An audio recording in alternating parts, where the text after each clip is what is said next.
اور تیسرا احتمال یہ ہے کہ جو جز ادا سے متصل ہے وہ ادائیگی کا سبب ہو، جو جز ادا سے متصل ہے وہ ادائیگی کا سبب ہو۔ تو تین احتمال ہوئے، پورے وقت سبب ہو، یا جو حصہ گزر چکا وہ سبب ہو، یا جزو متصل سبب ہو۔ پہلے کے دونوں احتمال باطل ہیں۔ کیوں باطل ہیں؟ سنو، اس لیے کہ اگر پورے وقت کو سبب مان لیا جائے تو اب لازم یہ آئے گا کہ نماز وقت گزرنے کے بعد ادا کرنا واجب ہو،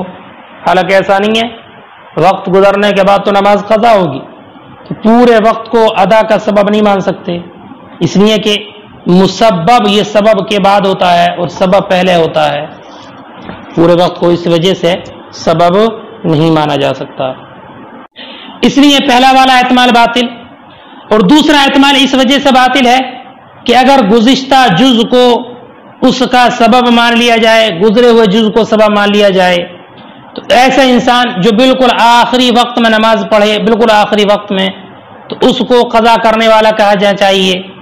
کیونکہ یہ اس کا گزرا ہوا وقت اس کے نماز کے وجوب کا سبب ہے، اور بالکل آخر وقت میں پڑھ رہا ہے تو یہ قضا کرنے والا ہونا چاہیے، حالانکہ اس کو قضا کرنے والا نہیں کہا جاتا بلکہ ادا ہی ہوتا ہے۔ تو اس سے یہ بات ثابت ہوئی کہ تیسرا والا جو احتمال ہے وہ بہتر ہے کہ وہ جز جو ادا سے متصل ہے اور ملا ہوا ہے وہ جز نماز کے وجوب کا سبب ہے۔ اور اس مسئلے میں جزو متصل جو ہے وہ وقت ناقص ہے، کیونکہ عصر کا آخری وقت وقت مکروہ ہوتا ہے، وقت ناقص ہوتا ہے۔ اور سنا پڑھا اور آپ نے بھی کہ وقت اگر ناقص ہو تو نماز بھی ناقص ہی واجب ہوگی، وقت اگر ناقص ہو تو نماز بھی ناقص ہی واجب ہوگی۔ اس لیے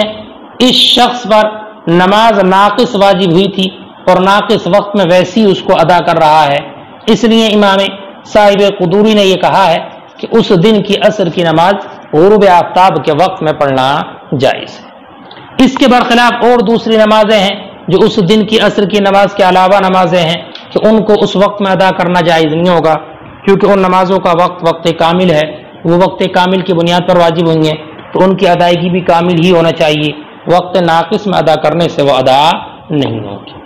آخر میں امام صاحب ہدایہ فرماتے ہیں کہ نماز جنازہ اور سجدہ تلاوت میں جو جواز کی نفی کی گئی ہے نا، اس سے مراد کراہت ہے، یعنی ایسا کرنا مکروہ ہے، یعنی ان دونوں اوقات میں، ان وقتوں میں یہ دونوں مکروہ ہیں، مکروہ، یہاں تک کہ اگر مکروہ وقت میں جنازہ لایا گیا اور اسی وقت میں اس کی نماز کو پڑھ لیا گیا، یا مکروہ وقت میں آیت سجدہ کو تلاوت کیا اور سجدہ کر لیا تو یہ جائز ہوگا۔ دلیل اس کی یہ ہے کہ نماز جنازہ کے واجب ہونے کا جو سبب ہے وہ نماز جنازہ کا حاضر ہونا ہے، اور سجدہ تلاوت کے وجوب کا سبب آیت سجدہ کی تلاوت کرنا ہے، اور جب یہ دونوں سبب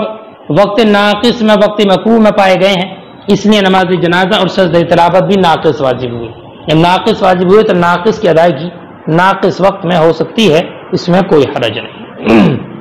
دیکھ فرماتے ہیں امام قدوری کہ نماز جنازہ نہ پڑھے، یہ معطوف ما قبل کے کلام پر، لما روینا، اسی وجہ سے جو ہم نے روایت کیا، اور نہ سجدہ تلاوت لأنہ فی معنی الصلاۃ، اس لیے کہ نماز کے معنی میں،